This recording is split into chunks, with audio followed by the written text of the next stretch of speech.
Yeah! Sup, y'all? Today, we're going to do one of the five basic food groups. Pasta. Everybody loves spaghetti. We've isolated 3 different parts of making great pasta that we're going to go over today with you. Making the noodles, making the sauce.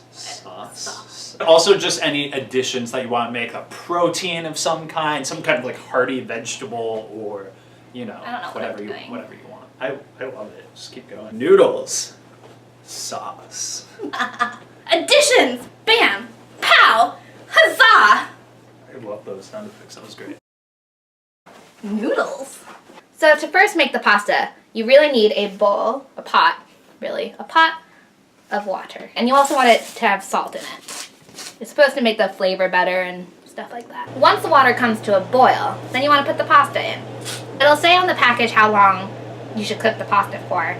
Generally, it's going to be like 10 to 12 minutes. You want to stir it a little bit until the pasta is nice and soft. When the pasta is all ready, there are lots of different ways that you can drain it. If you have a strainer, you can strain it. If you have tongs, you can like lift it high up and careful not to splash hot water on yourself and then put it in a plate. You can be very, very careful and try to pour it out. Doesn't usually work so well.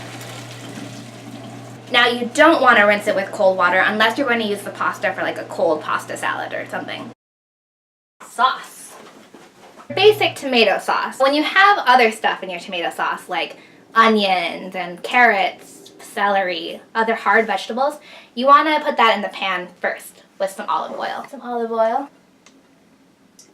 You got a whole bunch of onions. Saute those first. Whole lot of onions. I want some garlic. That's a lot of garlic. And then I want some basil. If you have fresh basil, awesome. You know, like a lot of the recipes on Food Network and all these other like actual cooking shows say like, take the best ingredients. Look, if you've got it, awesome. If you don't, make do with what you've got. I'm sure it'll be okay. So just drop it in there. Oregano, some pepper. And then just have a wooden spoon and stir it about and saute all these things together. You want to cook it until the onions are nice and soft. Maybe like 5-10 minutes. And that's when you know you're ready for the tomatoes. Now we're just going to put in 2 cans of canned tomatoes. But you can also, dice up your own real tomatoes. You can do stewed tomatoes.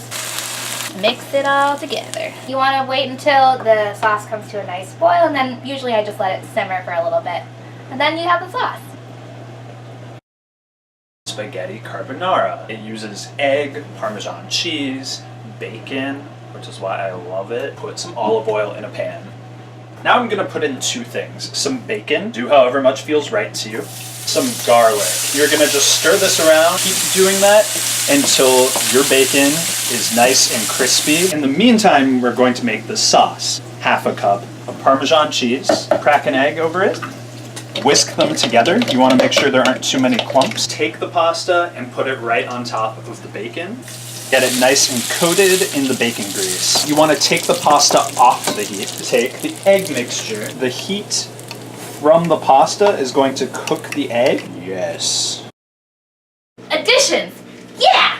Pow! Cowabunga! There's 3 different kinds of things that you can put on your pasta. You can put meat on your pasta. We recommend things like chicken, seafood, sausage maybe. They're all really... Is seafood a meat? Yeah. I guess. Seafood's meat. There's pescatarians. Seafood's totally a meat. You can of course use vegetables. Sometimes a heartier vegetable like eggplant, mushrooms. Cheeses are also really great. Feta is super high in protein and pretty healthy for you. You can also use Parmesan or mozzarella cheese. What are your secrets to good pasta? Let us know through our social media. Facebook, Twitter, Tumblr, Pinterest, and of course, in the comments below. Do the pasta dance! Recording? Yeah. Subject's feet still look the same. Maybe a little scuff on the left shoe.